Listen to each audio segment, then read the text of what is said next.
Tá gravando ou não tá gravando? Gravando. Muito bem.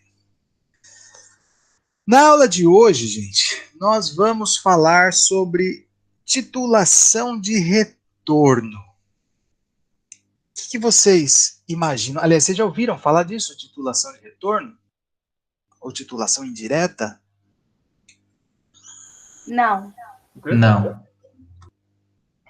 Não? O que vocês esperam com esse termo, com esse nome, titulação de retorno? O que vem à mente?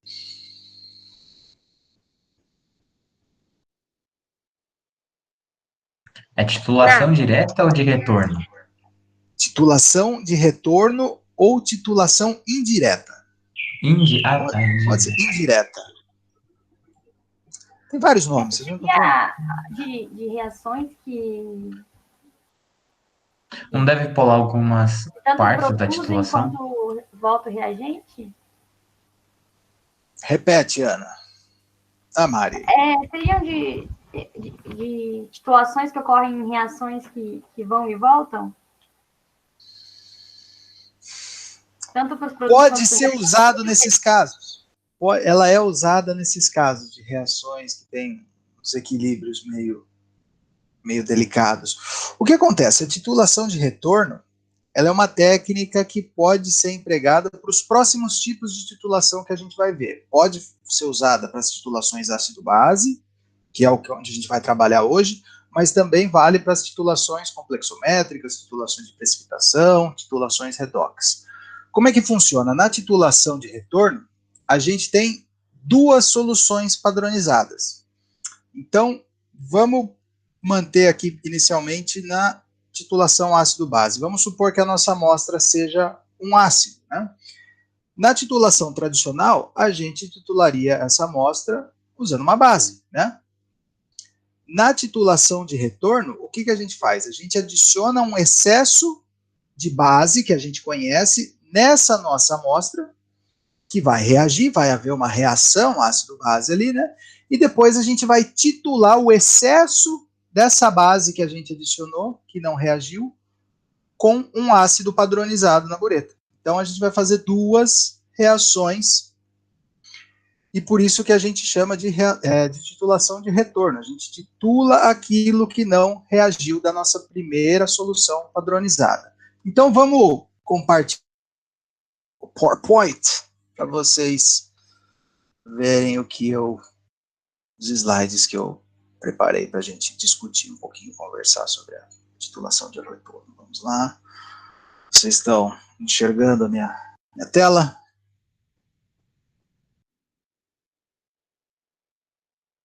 Sim. Sim? Bom, daqui para frente eu não vejo mais E voltamos para o terceiro semestre. Eu pego o primeiro slide pronto ali, depois eu vou mexendo, mas não fiquem sentidos. Vocês estão em qual? Sétimo? Quinto? Eu nem sei. Qual que é? Sétimo? Sexto? Sexto, quinto. X. Olha aí, caramba, hein, Nicolas? Você reclama que tá errado o semestre e você não sabe qual semestre a gente tá. Tá vendo? É isso aí, cara. Mas Não, a única coisa Eu acho que a gente tá no terceiro que a gente já tá terminando, graças a Deus. Deixa não, acho no que é o X sexto, aí. porque os outros dois vai ser o último. Não, eu costumo pegar alguma aula meio pronta, tanto que tem esse quadradinho aqui no canto, que é onde eu costumo filmar minha cara para colocar no YouTube. Deixa eu até botar um ponteirinho aqui para vocês. Vocês conseguem ver o meu cursor, né? O mouse. Então, vamos lá. Como eu falei para vocês, a titulação de retorno, ela vai envolver o uso de duas soluções padronizadas, né? Então, a gente usa uma dessas soluções, que é um reagente padrão, né? Ele vai ser adicionado ao analito, a nossa amostra, em excesso. Então, ele vai reagir com a nossa amostra, e como ele está em excesso, vai sobrar um outro tanto. Aí a gente usa uma segunda solução padrão, que é o contrário dessa primeira que a gente adicionou, para titular o excesso do reagente. Como as duas soluções são padronizadas e a gente conhece a quantidade que foi adicionada do nosso primeiro padrão, por diferença, a gente consegue determinar a quantidade da nossa amostra, né? A concentração daquilo que estava presente na nossa amostra. Então, a gente tem uma... Opa, chegou alguém, deixa eu autorizar aqui. Hector. Hector entrou, eu não dei autorização para ele. Hector tá aí. Fala aí, Hector, tudo bem?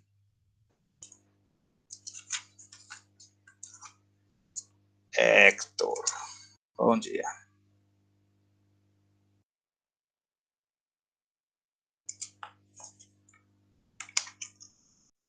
Fica tranquilo, Hector. Eu vou ficar com o slide aberto, então eu não vou ver o chat aqui, mas se alguém se comunicar pelo chat, vocês me dão um toque, interrompam, tá? Quem tem microfone. Então, nessa titulação de retorno, o que acontece? A gente tem a nossa amostra, e essa nossa amostra, a gente vai transferir uma quantidade conhecida de uma primeira solução padrão. Obviamente que a gente está falando de química analítica quantitativa, tá? Então, todas essas transferências de volume tem que ser feito com uma vidraria adequada, né? Então, uma pipeta volumétrica ou, no máximo, uma pipeta graduada, tá? Se a gente for usar uma proveta, a gente já não vai ter ali uma exatidão muito legal no nosso volume, a gente já começa a perder a confiança do nosso resultado aí, usando uma vidraria inadequada, né?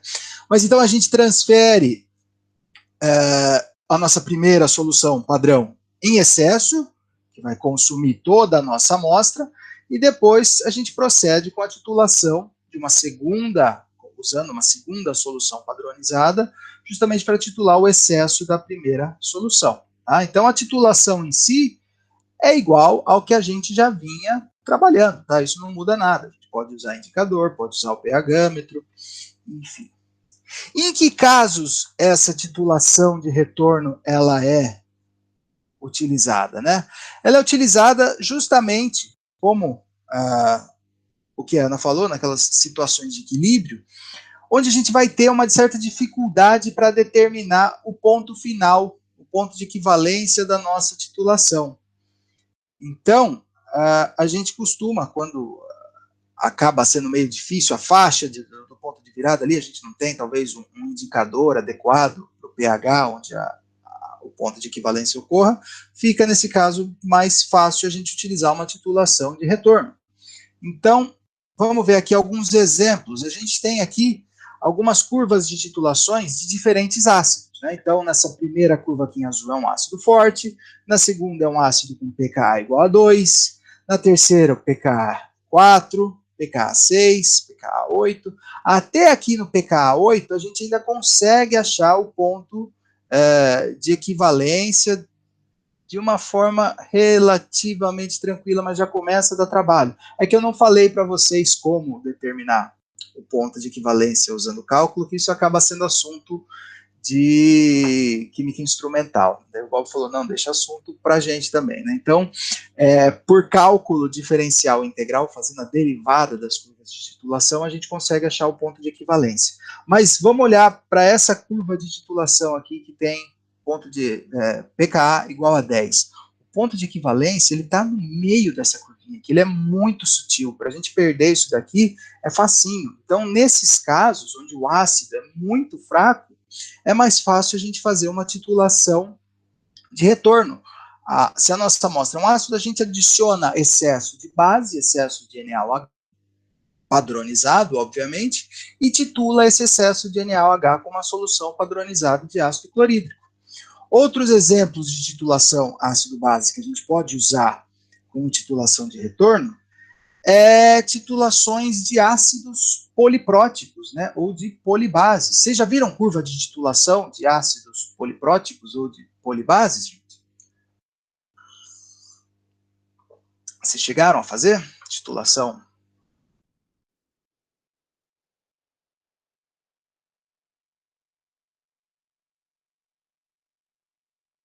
Estou sozinho, produção? Alô? Não, estão aí comigo, pô. Não, só raciocinando.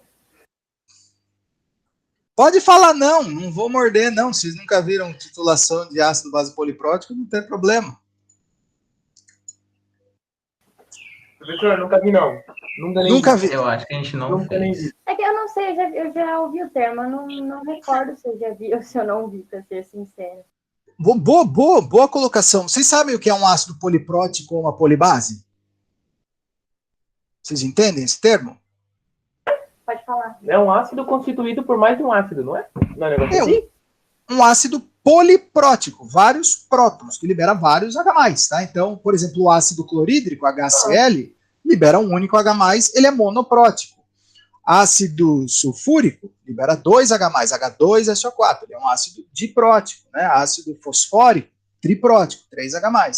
O mesmo vale para as polibases. Com a força do ácido, né? Oi? Isso também tem relação com a força do ácido, não é? É um ácido forte, é um ácido fraco. Sim e não.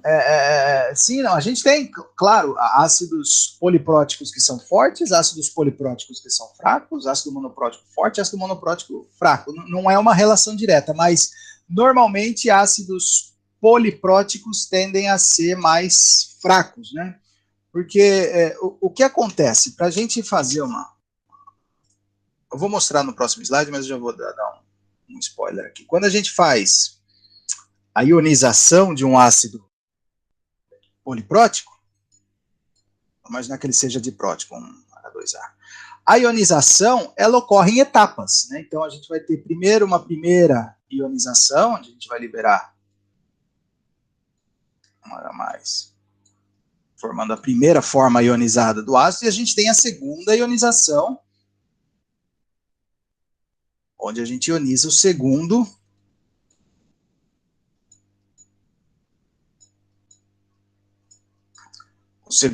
hidrogênio ionizado, né? Libera o segundo H+.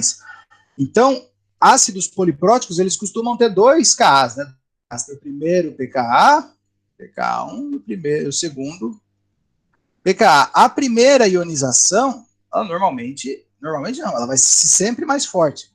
É muito mais fácil você ionizar um único H+, do que um segundo H+, porque quando você ioniza o segundo H+, você está liberando uma carga positiva, o H+ tem uma carga positiva, né, de uma espécie que já tem uma carga negativa, né? Então aqui já é uma ionização muito mais difícil de acontecer, porque já há uma interação muito maior entre o hidrogênio aqui e essa outra espécie que já está com uma carga negativa, né? Então a segunda ionização é sempre mais difícil.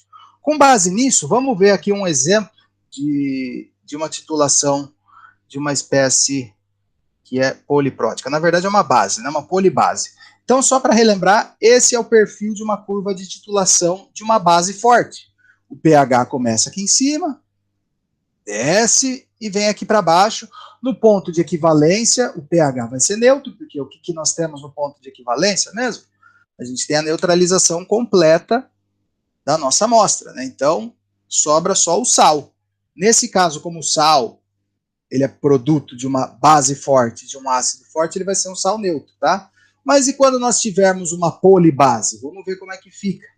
Então, a gente tem aqui uma curva de titulação de base. Vamos olhar primeiro para essa curva de titulação azulzinha, tá? O que a gente tem? A gente vai ter a seguinte situação. A gente vai ter dois pontos de equivalência numa curva de titulação de base.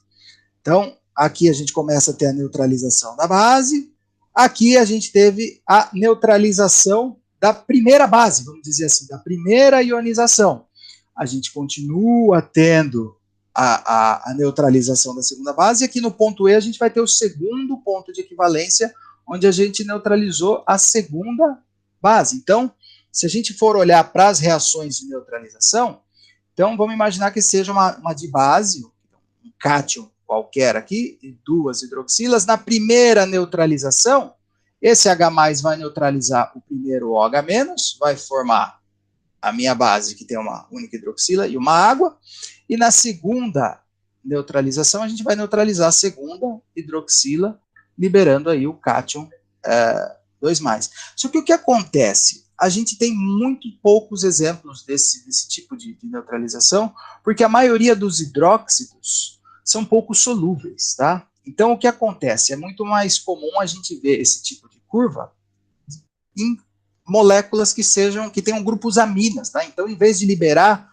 um íon OH-, ela se comporta como uma base de Bronsted-Lowry. O que faz uma base de Bronsted-Lowry mesmo?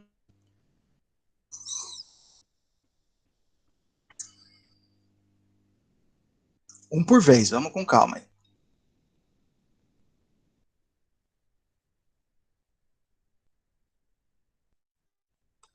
Ela ganha elétrons, né?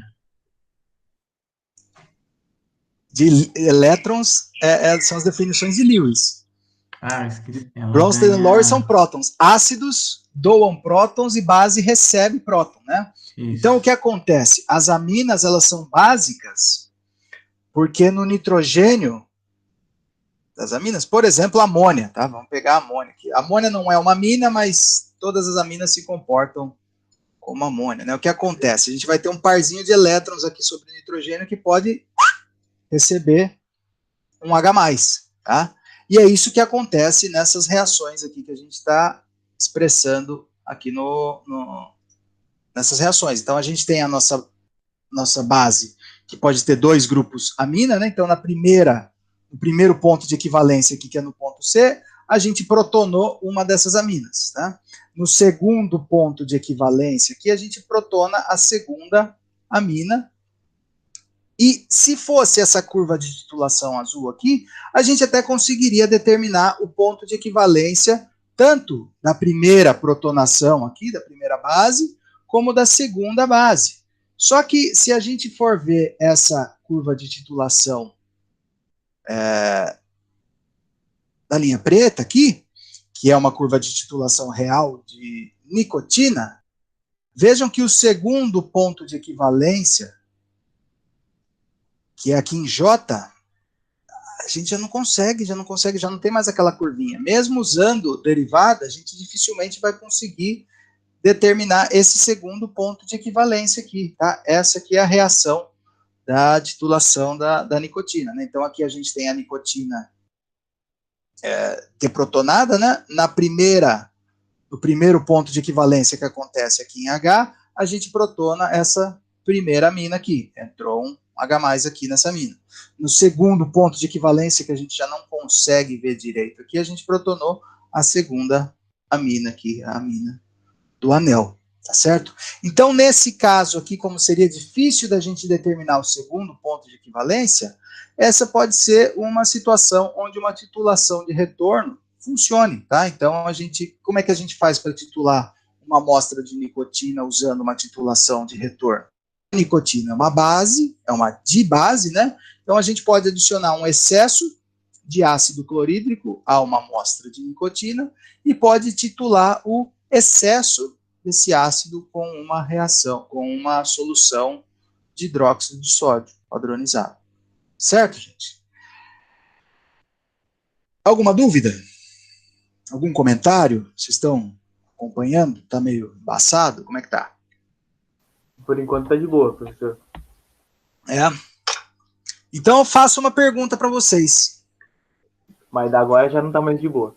Não, eu faço uma pergunta para vocês. Nesse primeiro ponto de equivalência aqui da titulação da nicotina, nós temos a protonação dessa amina aqui, certo? Aí eu pergunto para vocês, por que essa amina aqui ela é protonada primeiro e não a amina do anel aromático?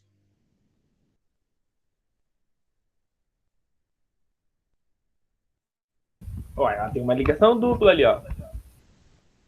E ela tem elétron sobrando. E a outra, ela precisa de elétron.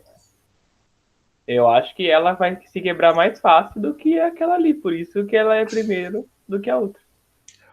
Os dois nitrogênios, eles têm parzinhos de elétrons aqui que podem acomodar um íon H+, né? É que a questão... Tava olhando do outro lado. Tava olhando... Peraí, calma aí, professor. Calma aí, deixa eu ver. Vamos ver.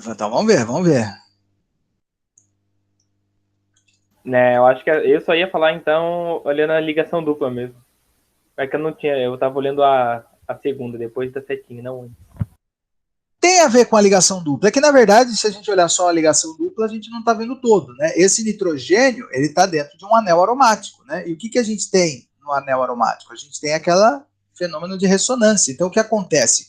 Esse par de elétrons aqui que está em cima do nitrogênio, ele está na dança das cadeiras aqui do anel aromático, né? Então, ele não está tão disponível para ser doado para um H+, quanto esse parzinho de elétrons aqui que está num nitrogênio que não está num anel aromático, né? Então, o efeito de aromaticidade, ele reduz a disponibilidade desse par de elétrons para acomodar um H+, tá? Então, ele faz com que entrou alguém, tá, gente? Eu só vou sair aqui para autorizar a entrada, tá?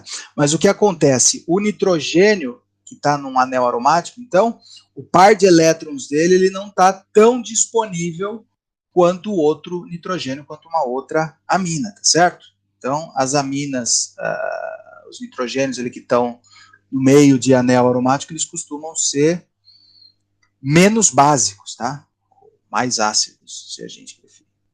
Beleza, gente. Então, vamos fazer um exercício de uma titulação de retorno juntos aqui para ver se ficou claro o princípio da técnica e vamos trabalhar um pouquinho a parte quantitativa da história, né? Então, vamos fazer aqui um exemplo. E eu vou jogar depois no YouTube, então se vocês quiserem fazer com calma lá, fiquem à vontade, tá? Então, exemplo. Em um experimento para determinação do teor do ácido acetil salicílico, a massa molar dele está lá, em um comprimido de aspirina de 0,5024 gramas, empregou-se uma titulação indireta. O comprimido foi dissolvido em 20 ml de uma solução padronizada de hidróxido de sódio, com concentração 0,485 mol por litro. O excesso da base foi então titulado com uma solução de ácido clorídrico padronizada a 0,452 mol por litro, tendo consumido 16,4 ml do titulante. Qual é o teor, ou seja, qual é a porcentagem em massa do ácido acetil salicílico no comprimido? Vou fazer o seguinte, gente. A minha senhora chegou do veterinário com o nosso gatinho. Vou dar para vocês de 3 a 5 minutos para vocês pensarem como é que a gente resolve esse exercício aí. E eu já venho, tá certo? Me deem um segundo. Tá certo. Pensando, eu já volto.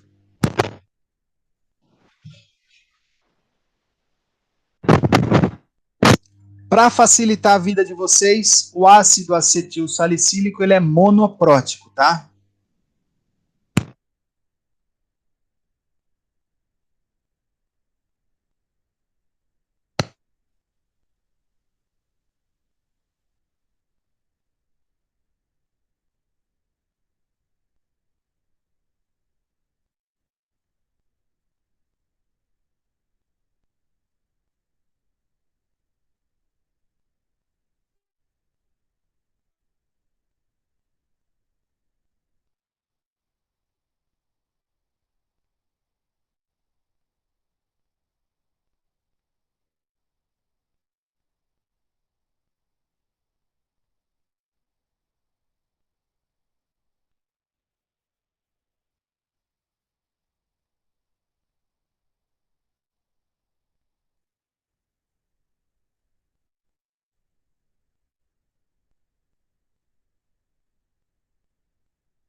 Quanto deu, Guilherme?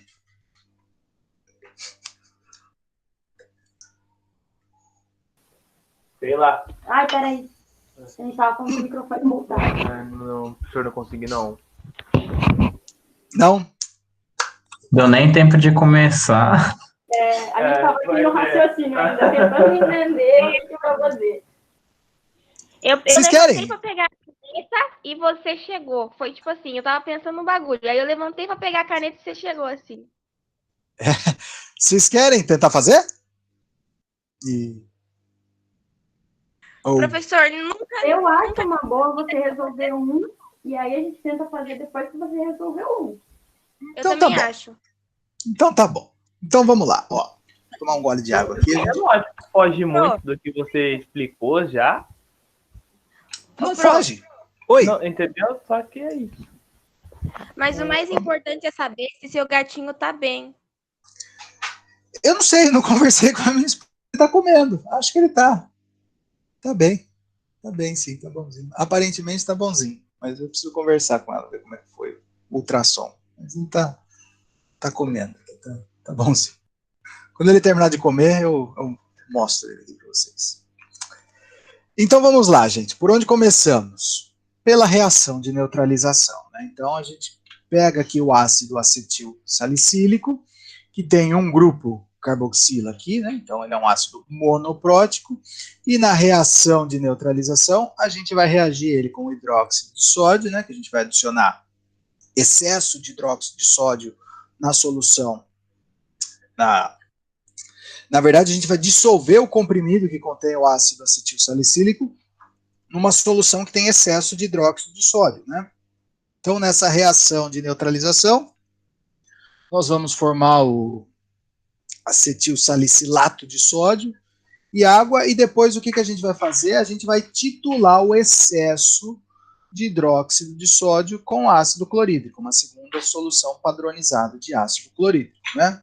Então, o primeiro passo, tendo visto as reações que acontecem no processo, é a gente anotar os principais valores que a gente vai precisar, né? Então, a nossa amostra é constituída pelo ácido acetil salicílico, cuja massa molar está aqui, 180,16 gramas por mol, e a massa do comprimido que foi pesada ali de 0,524 gramas. Qual é o teor de ácido, então, salicílico, acetil salicílico nesse comprimido? Qual é a porcentagem do ácido nesse comprimido? As outras soluções padronizadas, o hidróxido de sódio, nós adicionamos 20 ml com uma concentração de 0,485, e depois ácido clorídrico, ele foi titulado, né, nós titulamos o excesso de hidróxido de sódio, tendo consumido 16,4 ml ali na bureta, com uma concentração de 0,452 mol por litro. Então, o primeiro passo é a gente identificar os números, calcular, né, o número de mols do ácido e da base, né, do hidróxido de sódio e do ácido clorídrico. Então, para a gente calcular o número de mols, vai fazer concentração vezes volume, com o volume expresso em litros, né? Afinal de contas, a concentração está em mol por litro, então a gente vai ter que expressar esses 20 ml em litros. Então, número de mols de hidróxido de sódio é igual a concentração, 0,485, vezes o volume, 0,02 litros. Nós teremos esse número de mols aqui de hidróxido de sódio, 0,0970 mol. Para o ácido clorídrico, mesma coisa, número de mols de HCl igual a concentração vezes o volume. A concentração, o exercício passou para a gente, 452. O volume são os 16,4 ml, agora expresso em litros, né? O número de mols de ácido clorídrico, 0,074128 mol, tá certo? Com isso, o que a gente faz? A gente consegue, pela reação de neutralização aqui, que ocorreu entre o hidróxido de sódio e o ácido clorídrico, a gente consegue, por diferença, determinar o número de mols. O que vai reagir desse hidróxido de sódio aqui com o ácido clorídrico? Vai reagir o excesso, né, de NaOH, ou seja, o NaOH que sobrou depois de ter reagido com o ácido acetil salicílico, né? Então, a partir daqui, a gente calcula o excesso de NaOH, que foi o que reagiu com HCl, né? Como na reação é 1 para 1, mol para 1 mol, Se a gente tem 0,74128 mol de HCl, significa que a gente tinha 0,74128 mol de NaOH. E esse número de mols de NaOH é o excesso, é o que sobrou depois da reação com o ácido acetil salicílico, né? Então, quando a gente volta aqui para o ácido, para o hidróxido de sódio, o que a gente tem? A gente tem o número total de mol de hidróxido de sódio, que foi esse que a gente calculou aqui, né, que veio dos 20 ml. Esse número total, ele corresponde ao quê? Ele corresponde ao excesso de NaOH, que é o que foi consumido na titulação, mais o número de mols de NaOH, que foi o que consumiu a nossa amostra de ácido acetil salicílico, né? Então, com isso, a gente consegue determinar o número de mols de NaOH que reagiu com o ácido acetil salicílico. O número de mols de NaOH que reagiu com o ácido acetil salicílico, ele é igual ao número total de NaOH menos o excesso que reagiu com HCl, né? Então, colocando os valores, o número total a gente calculou aqui atrás, o número de mols em excesso, a gente viu aqui com a reação do HCl. Com isso, a gente consegue determinar o número de mols de NaOH que reagiu com o ácido acetil salicílico. Foi 0,02 mol. Esse é o número de mols de NaOH que reagiu com a nossa amostra. Agora, a gente volta para a reação de neutralização do ácido acetil salicílico com a nossa amostra. A gente viu a reação bonitinha lá atrás, né? Mas o que vale é isso. O ácido acetil salicílico é um ácido monoprótico, então na estequiometria dessa reação de neutralização, nós temos 1 mol do nosso ácido acetil salicílico para 1 mol de NaOH. Portanto, com a estequiometria da reação e o número de mols de NaOH que reagiu com o ácido acetil salicílico, a gente consegue determinar o número de mols do ácido acetil salicílico. Não era para pular tudo de uma vez, mas já que pulou, vamos por partes. Então, a gente tem aqui agora o número de mols do ácido acetil salicílico, que é o mesmo número de mols que reagiu com o NaOH, né? Agora, então, a gente pode converter esse número de mols do ácido acetil salicílico para massa, usando a massa molar do ácido acetil salicílico, né? Então, a massa é igual ao número de mols vezes a massa molar. A massa é igual o número de mols, que a gente calculou aqui atrás, do que veio da reação ali de neutralização, vezes a massa molar do ácido acetil salicílico, nós vamos ter aqui 0,412062 gramas, certo? Essa é a massa de ácido acetil salicílico no comprimido.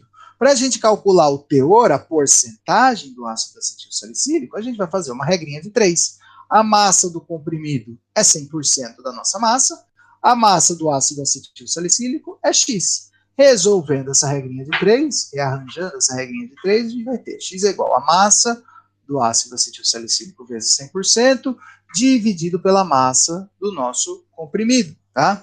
Então, resolvendo essa continha aqui, por que está repetindo isso daqui?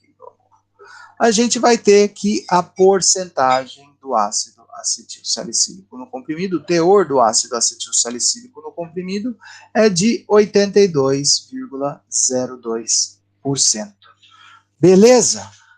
Aí, voltando para aquela nossa primeira aula de quali, algarismos significativos. Percebam que eu não fiz nenhum arredondamento ao longo desses cálculos, né? Eu só fui anotando os valores absolutos e eu fui fazer o arredondamento aqui na última conta, que é uma conta de multiplicação e de divisão. Então, quando a gente tem uma multiplicação e uma divisão, o nosso resultado ele vai ter o mesmo número de algarismos significativos do número com menor quantidade de algarismos significativos. Então, a gente tem um número que tem 1, 2, 3, 4, 5, 6 algarismos significativos, dividido por um outro número que tem 1, 2, 3, 4 algarismos significativos. Então, o nosso resultado tem 4 algarismos significativos.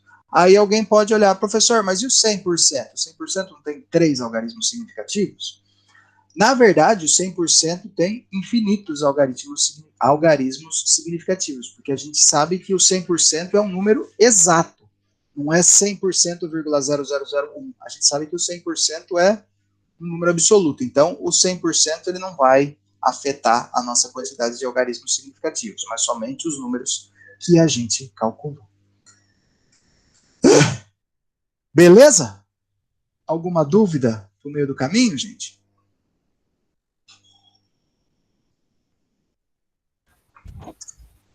Não, professor. Deu para acompanhar numa boa? Sim.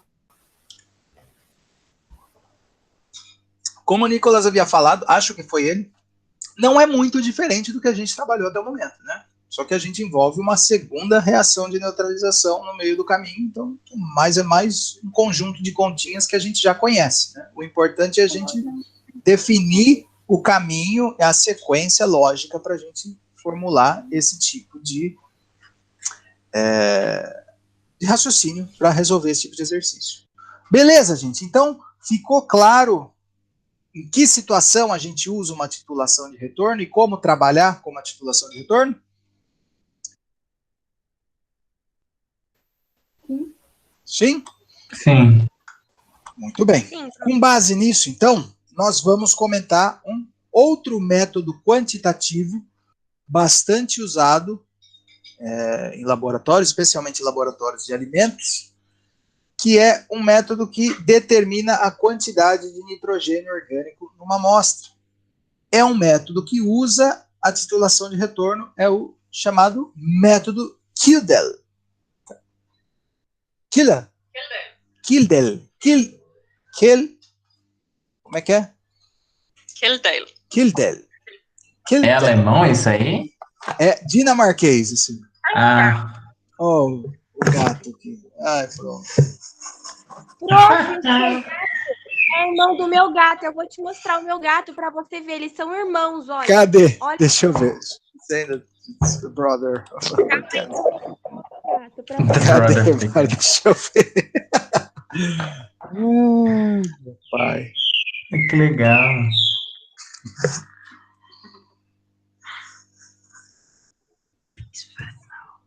Que lindo.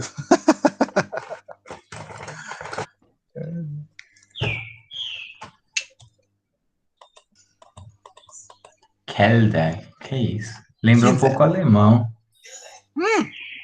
Baby, como se. É parecido mesmo. Cadê? Mostra, Mário. Cadê? Peraí, vem cá, Ragnar. Porra, Ragnar.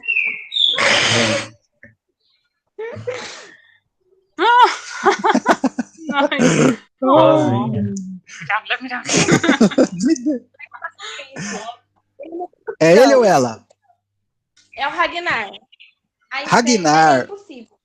É o Ragnar. Que belezinha. Parece mesmo, são bem parecidos.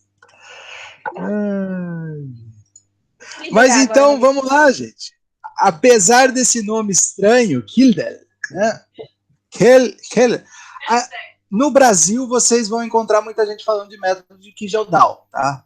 Que geral. Não é errado, Kijeldal, tá? Ou Kildel, no máximo, Kildel, que a gente consegue falar, tá? Mas é um método quantitativo usado para determinação de nitrogênio em compostos orgânicos. Então, a gente pode determinar o teor de nitrogênio em proteínas, por exemplo, que são compostos formados por aminoácidos.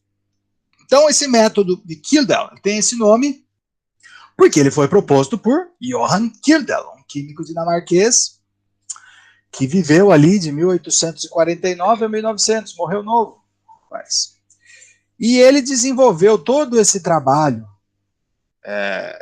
para determinação de métodos, de um método quantitativo para determinação de compostos orgânicos, nesse laboratório aqui. Esse laboratório é o laboratório que fica dentro da Carlsberg. Vocês já ouviram falar da Carlsberg?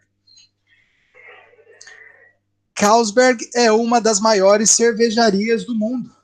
Tá? E eles trabalham bastante com química, eles têm investimento pesado em química, então eles fazem financiamento de bolsas de ensino e tudo mais aqui na Dinamarca, eles investem bastante em ciência, apesar de serem uma cervejaria. Apesar não, né? São uma cervejaria, mas também tem uma parte de desenvolvimento de química bastante expressiva, bastante considerável. Né?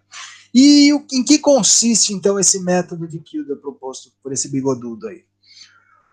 O método de Kildel tem 3 etapas principais. A gente tem uma primeira etapa onde a gente vai fazer a digestão da amostra em ácido sulfúrico concentrado na presença de catalisadores. Eu me esqueci quais são os catalisadores, mas eu acho que são compostos de cobalto e acho que tem mercúrio na parada também. Não sei. O fato é que os catalisadores eles são usados justamente para aumentar o ponto de ebulição do ácido sulfúrico. Porque como é que a gente faz uma digestão? A gente adiciona a amostra, adiciona o ácido sulfúrico concentrado ali em excesso e vai aquecer essa solução, tá? E os catalisadores eles são adicionados justamente para que a gente consiga aquecer ainda mais essa amostra, além do ponto de ebulição do ácido sulfúrico, né? Então vai ocorrer a digestão da amostra, onde a gente vai decompor e oxidar todos os componentes da amostra. Então, na digestão, que é denominada digestão de Kildall, o que acontece? Os carbonos, né, presentes na nossa amostra vão virar a gás carbônico, né, dióxido de carbono. O nitrogênio vai virar nitrogênio amoniacal. Só que como está na presença de ácido sulfúrico, né, a gente vai formar o cátion amônio em vez da amônia. O meio está ácido, então o nitrogênio ele já vai vir protonado formando o cátion amônio, os hidrogênios vão à água, tá? O que acontece depois da digestão? A gente resfria a nossa amostra e vai fazer a neutralização desse amônio usando hidróxido de sódio, né? O que acontece? O hidróxido de sódio ele vai neutralizar o ácido sulfúrico e vai deprotonar o amônio formando a amônia, NH3. A amônia é um gás, então a gente vai destilar esse gás e vai condensar o gás diretamente dentro de uma solução padronizada de um ácido, seja ácido clorídrico ou ácido bórico, né? Então o que acontece? Essa amônia que virou gás, ela vai borbulhar diretamente dentro de uma solução de um ácido e vai sofrer uma reação de neutralização ali, formando amônio de novo, formando NH4+, de novo, que vai ficar aprisionado dentro dessa solução de ácido.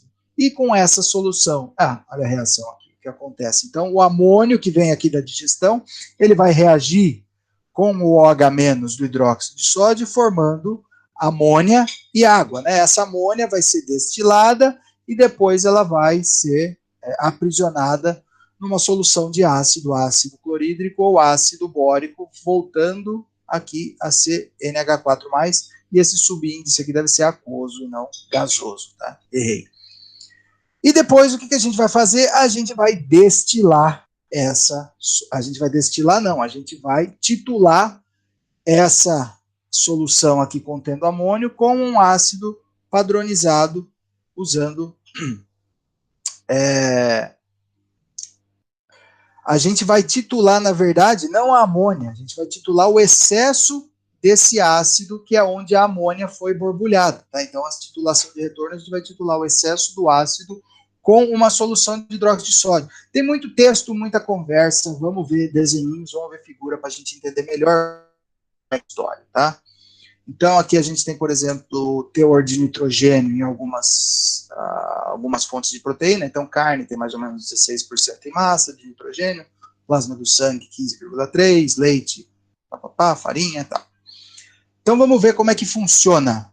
O método de Kildall, que o Kildall usou né, em 1800 de Guaraná com rolha, era mais ou menos esse esquema aqui. Então, a gente tem um frasco de Kildall, até chamado frasco de Kildall, que ele é um frasco bem alongado, que serve justamente para minimizar o refluxo dessa solução que vai estar em digestão ali, porque a temperatura é bastante elevada, tá? Então, a gente vai fazer a digestão nesse frasco, depois esse frasco ele é transferido para um outro frasco, onde a gente vai adicionar o hidróxido de sódio. O hidróxido de sódio ele vai neutralizar o amônio que foi formado na digestão, né? E depois a gente vai destilar esse amônio. O amônio é um gás, então ele vai passar por aqui. A gente tem um esqueminha que a gente chama de trap, né? De armadilha, que é justamente para passar só a amônia, o gás, que ela vai ser condensada diretamente dentro da solução padronizada de ácido clorídrico ou ácido bórico. Então, essa solução aqui padronizada de ácido é uma solução que a gente conhece a concentração e o volume, tá? Então, a gente tem exatamente a quantidade de ácido envolvido aqui. E depois, o que a gente vai fazer depois de destilado a amônia? A gente vai titular o excesso dessa solução de ácido usando hidróxido de sódio padronizado, tá? Então, esse é um esquema do sistema original usado por Kildow, tá? Aqui, na verdade, é uma foto desse sistema que ele desenvolveu. Essas figurinhas, obviamente, eu tirei da Wikipédia, a fonte mais confiável de material, vocês já sabem. Brincadeira, tá, gente? Mas é um bom ponto de partida para a gente pesquisar as coisas. E esse é um digestor de Kildow, tá? Em escala industrial, onde a gente consegue fazer digestão de diversas amostras aqui ao mesmo tempo e fazer depois a destilação de várias amostras ao mesmo tempo que vão ser condensadas nesses LMAs aqui, que depois podem ser quantificados, tá? E em escala laboratorial, a gente tem um digestor pequenininho aqui, e aqui a gente tem um destilador, onde a gente pode fazer a destilação. Então, aqui a gente vai adicionar um desses tubos aqui dentro. Nessa válvula aqui, a gente adiciona o hidróxido de sódio, ele entra aqui, neutraliza a nossa amostra. Esse sistema ele tem que ser, obviamente, todo vedado, né, para não deixar escapar o gás. Depois, esse banho-maria vai esquentando. Com isso, a gente destila a amônia que é condensada diretamente dentro de uma solução de um ácido conhecido, tá? Eu vou deixar aqui 2 vídeos onde vocês podem acompanhar o procedimento completo, que foi feito por uma colega do Instituto Federal, não é Instituto Federal do Rio Grande do Sul, mas é um outro IFE do Sul ali, então aqui eles fazem o procedimento bonitinho. Quando eu passar esse vídeo para o YouTube, eu coloco esses 2 links ali no mundo para vocês poderem assistir esses vídeos depois. E aqui é um vídeo meio propaganda da Tecnal, que é uma empresa que desenvolve equipamentos de laboratório. Aqui eles mostram o destilador de Kildow que eles têm. É bem bonitinho, bem ilustrativo, tá? A gente pode até depois assistir juntos, se a gente tiver tempo. Mas eu vou fazer um exemplo de uma titulação de retorno usando esse método de Kildow para ver se a gente entendeu como é que funciona, tá? Então vamos lá. Vocês querem tentar fazer, gente? É o mesmo princípio do outro exercício de titulação de retorno. O que vocês acham?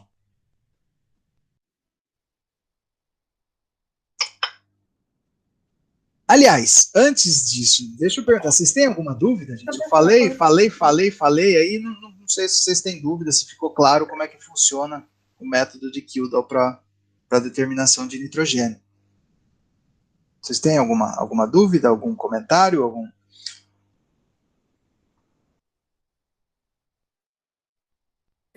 Não, mas cortou o que você estava falando. Eu não entendi o que você disse, professor. Nem eu, nem a Guilherme. Em que momento? Do exercício. Não, tá me confundindo. Você perguntou. Você perguntou pra gente o que a gente achava, e aí não deu para entender o que a gente achava.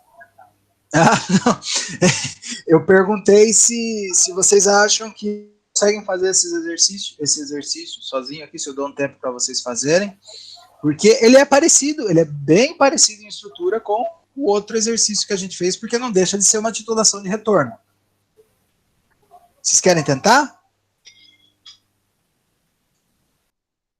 Vocês sabem que se vocês não... Pode tentar, mas eu vou ser bem sincera. Eu demorei um pouco para fazer o outro exercício de titulação que a gente entregou. Pode ser que demore bastante. Então, eu acho que a aula vai ser mais produtiva se a gente for vendo a aula e aí depois a gente tenta fazer depois que ela acabar, porque... Então tá. Não, então vamos fazer esse aqui juntos e depois eu passo um exercício tanto de Kildow como um exercício de titulação. Mas eu sou meio lerdinha. Não. O que você falou é lei. Eu não consigo fazer um exercício mais em 5 minutos. Não, então vamos fazer juntos aqui, com calma, e depois a gente vê que horas são, eu nem sei. Oi? Tenho uma dúvida. O que isso tem a ver com cerveja? O que isso tem a ver com cerveja? Porque você falou que isso aí veio da... Olha, diretamente... Sim, diretamente... Sim, diretamente não tem muita coisa a ver com cerveja, não. O comentário foi justamente isso. A gente tem uma cervejaria grande no mundo que investe pesado no desenvolvimento de ciência, inclusive ciência de base. Então, os cientistas lá, obviamente, eles trabalham para o desenvolvimento e aperfeiçoamento da cerveja e tudo mais, mas muita coisa, muito conhecimento de base saiu de uma empresa que faz cerveja. Foi só uma curiosidade. Ô Mari, é que cientistas, para eles entenderem essas teorias aí e criarem novas teorias, eles têm que estar muito bêbado, mano, entendeu? Para surgir a ideia do Eu acho que eu gostei mais da resposta do Guilherme. Entendeu? E o eu povo acho que a gosta. resposta do Guilherme faz mais sentido. E o povo gosta de uma, quem? Como gosta. Nossa, professor do céu, se aqui eu gosto como não? Cerveja, né? Imagina, meu Deus do céu. Não é? Ai, meu pai. Gente, quanto tempo nós temos de aula? Eu tô totalmente perdido, não sei até que hora vai. São 11h50, mas assim... Meia, né? O senhor Até 11h50. pode ficar aí. Vai até 12h30 essa Até aula. 12h30. Hoje vai até 12h30. Aí até que horas você quiser. Até 4h30. Tá, eu tenho 40 minutos aqui. Não me chama de senhor, não. Eu sou careca, sou velho, mas não gosto de me sentir velho. Ô, professor. Oi. Você tá de Papai Noel, Se você precisar, a gente avisa o horário, viu? Não precisa ficar calculando o fuso horário aí. Aqui não, então tá bom. Não, beleza. Beleza, tá certo. Não, tem 40 minutos. Vai dar pra gente fazer esse exercício aqui e até ver um videozinho junto, se vocês quiserem. Então vamos lá, gente, ó. Exercício aqui. Uma proteína típica contém 16,2% em massa de nitrogênio. Uma alíquota de meio ml de uma solução de proteína foi digerida e a amônia liberada foi destilada para um frasco contendo 10 ml de ácido clorídrico padronizado a 0,0214 mol por litro. O excesso de ácido consumiu em sua titulação 3 ml de uma solução de hidróxido de sódio padronizada a 0,0198 mol por litro. Determine a concentração da proteína em miligramas de proteína por ml na amostra original. Então, vamos lá. Vamos relembrar aqui do método de Kildall. O que a gente fez? A gente pegou essa amostra de proteína, de solução de proteína, e digeriu com ácido sulfúrico, com o catalisador e tudo mais.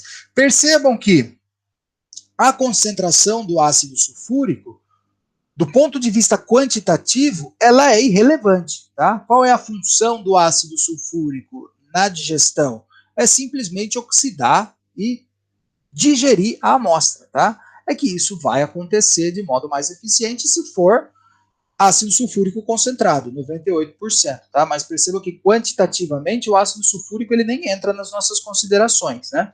Então a gente faz a digestão e transfere a nossa amostra digerida aqui para a solução, para um outro recipiente, onde a gente vai adicionar hidróxido de sódio. Esse hidróxido de sódio também não tem relevância nenhuma do ponto de vista quantitativo. Qual que é a função desse hidróxido de sódio? É neutralizar o ácido sulfúrico da digestão e fazer com que os cátions amônio, NH4+, sejam deprotonados para formar a amônia, NH3, que é um gás, que vai então ser destilado, vai subir pelo sistema e vai ser condensado dentro de uma solução de ácido. A partir daqui, todas as nossas soluções são importantes do ponto de vista quantitativo. Então, a nossa amônia que veio da digestão da nossa amostra, a amônia foi destilada e foi condensada dentro desse nosso frasco contendo 10 ml de ácido clorídrico padronizado. Tá? Então, tanto o volume quanto a concentração do ácido clorídrico daqui para frente vão ser importantes. E daí o que acontece? A amônia que foi destilada e condensou aqui vai reagir com o ácido clorídrico que está em excesso. O que sobrar desse ácido clorídrico vai ser titulado depois com hidróxido de sódio. E nessa titulação com hidróxido de sódio, padronizada 0,0198, foram consumidos 3 ml. Tá? Então, temos uma ideia da sequência dos fatos, vamos bolar a resolução do nosso exercício aqui. Então, anotando os principais dados do nosso exercício, né? A proteína tem normalmente um teor ali de 16,2% massa-massa de nitrogênio, e a amostra tem um volume ali de 0,5 ml. Qual que é a concentração da proteína em miligrama por ml? Então vamos lá, o ácido clorídrico 10 ml, essa é a concentração do ácido padronizado, e hidróxido de sódio 3 ml a 0,0198. Então a gente começa calculando o número de mols do ácido e da base. Então, primeiro para o ácido clorídrico. O número total de ácido clorídrico é a concentração vezes o volume. Concentração 0,0214 vezes o volume 10 ml convertido para litro, 0,0100 litros, vai dar 0,214 milimol. Percebam aqui que eu tenho um mili só para facilitar minha vida, para não ter que ficar escrevendo tanto zero, tá, gente? Mas o mili é o mesmo que 10 a menos 3, tá? Então eu tenho 0,000214, tá certo? Número de mols do hidróxido de sódio. Número de mols é concentração vezes volume. A concentração é essa daqui. O volume são os 3 ml convertidos para litro, tá? Então, o número de mols 0,0594 milimol de hidróxido de sódio. Beleza, esse hidróxido de sódio aqui, ele foi usado onde? Foi usado para titular o excesso do ácido clorídrico. Então, pela estequiometria da reação, que é de 1 para 1, a gente consegue determinar o número de mols que está em excesso do ácido clorídrico, tá? Ou seja, o que sobrou depois da reação com a amônia que foi condensada dentro da solução ali, tá? Então, nós tínhamos um excesso de 0,0594 milimol de ácido clorídrico. Com base nisso, a gente consegue determinar o número de mols de hidróxido de sódio, de ácido clorídrico que reagiu com a amônia, tá? Então, o número total de HCl, o número total de mols de HCl é igual ao número em excesso mais o número de mols que reagiu com a amônia. O número total, aliás, o número de mol que reagiu com a amônia é igual ao número total menos esse em excesso que a gente calculou aqui atrás. Então, o número de mols que reagiu com a amônia é igual ao 0,214 milimol menos o 0,0594, que é o que está em excesso. O número de mols de ácido clorídrico que reagiu com a amônia é de 0,1546 milimol, tá? Determinamos o número de mol de HCl que reagiu com a amônia. Vamos ver a reação do HCl com a amônia, né? Na reação de neutralização do ácido clorídrico com a amônia vai ser borbulhada dentro da solução do ácido clorídrico e vai se formar o cloreto de amônio, que vai estar dissociado na solução em NH4+, mais Cl-, mas não importa, o que importa é a estequiometria aqui, que é de 1 para 1. Então, se a gente reage 1 mol de HCl, a gente consome 1 mol de amônia. Se a gente reage 0,1546 milimol de HCl, a gente reagiu 0,1546 milimol de amônia, tá? Então, esse é o número de mols de amônia. Lembrando que na digestão, naquela primeira etapa, cada um nitrogênio vai formar uma amônia, tá? Então, para cada amônia que a gente teve, veio de um nitrogênio que estava presente na nossa amostra. Seja nitrogênio de alguma amina ou nitrogênio de algum aminoácido, não importa a origem desse nitrogênio, tudo vai virar amônia, tá? Então, com isso, a gente conseguiu determinar o número de mols de amônia, consequentemente, o número de mols de nitrogênio presente na nossa amostra. Se a gente tem o número de mols de nitrogênio, a gente pode determinar a massa de nitrogênio presente na nossa amostra. A massa é igual ao número de mols vezes a massa atômica do nitrogênio. Então, a massa é igual o número de mols de nitrogênio é o 0,1546 milimol de nitrogênio, vezes a massa atômica do nitrogênio, que é 14,007 gramas por mol. A massa de nitrogênio, portanto, vai ser 2,1 blá, blá, blá, blá, blá, blá, miligramas, tá? Percebam que o mol vai cortar com o mol, mas a gente tem o milha aqui, que junto com o grama vai dar miligramas. Então, essa é a massa que nós temos de nitrogênio na nossa amostra. 2, qualquer coisa, miligramas, tá? Com base nisso, a gente pode calcular a porcentagem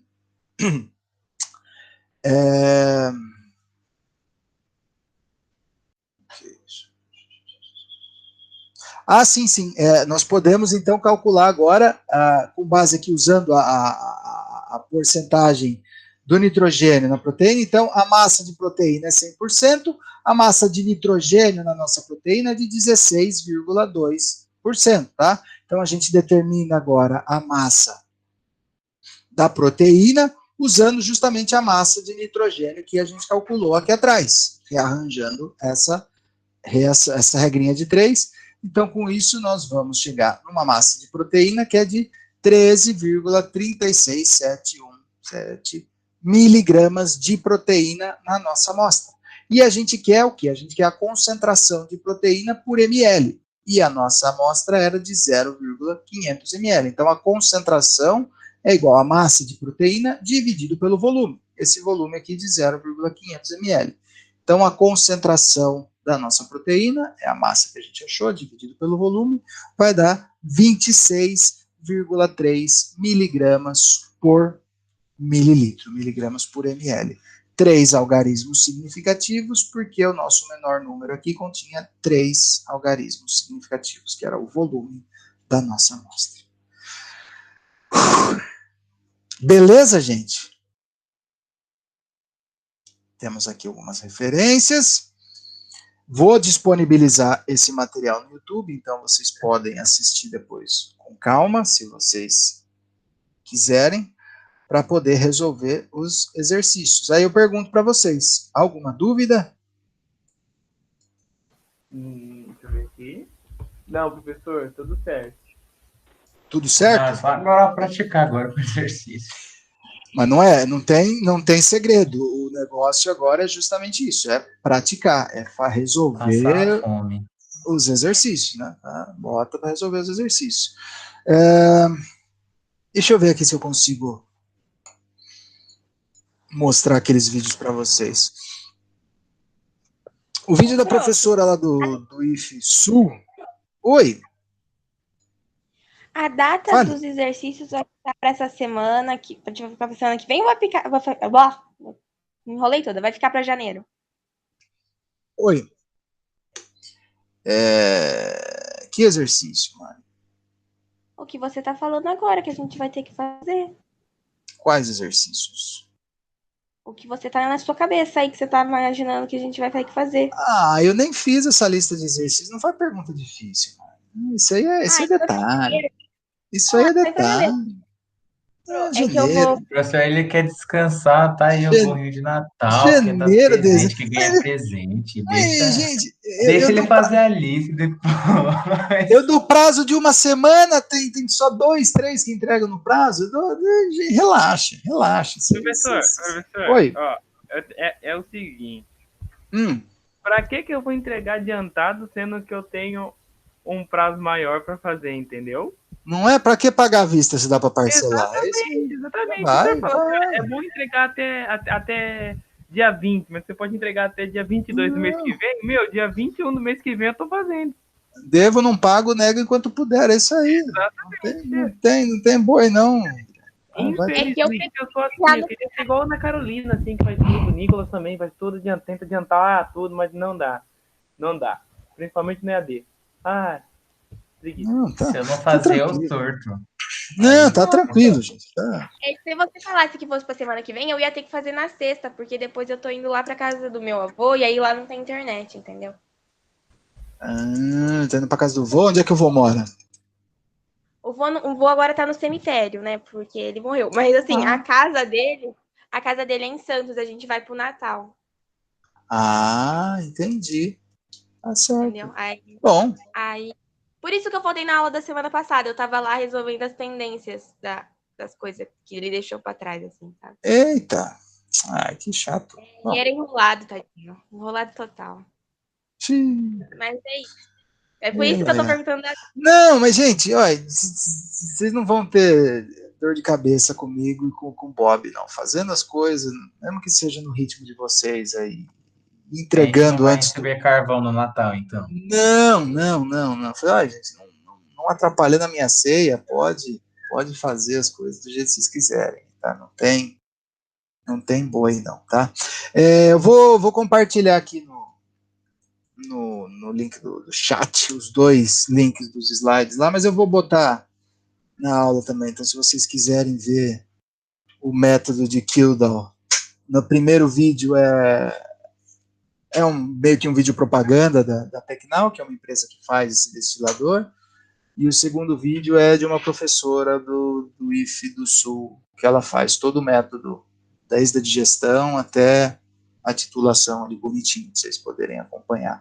Eu acho que o curso é de técnico em alimentos lá, que por sinal a gente vai abrir no nosso campus, se o vírus deixar. Maldita bactéria. Vamos ver. Gente, eu acho que por hoje era isso. Era mais ou menos isso que eu tinha planejado. Vocês têm alguma dúvida, algum comentário, algum questionamento, alguma indagação?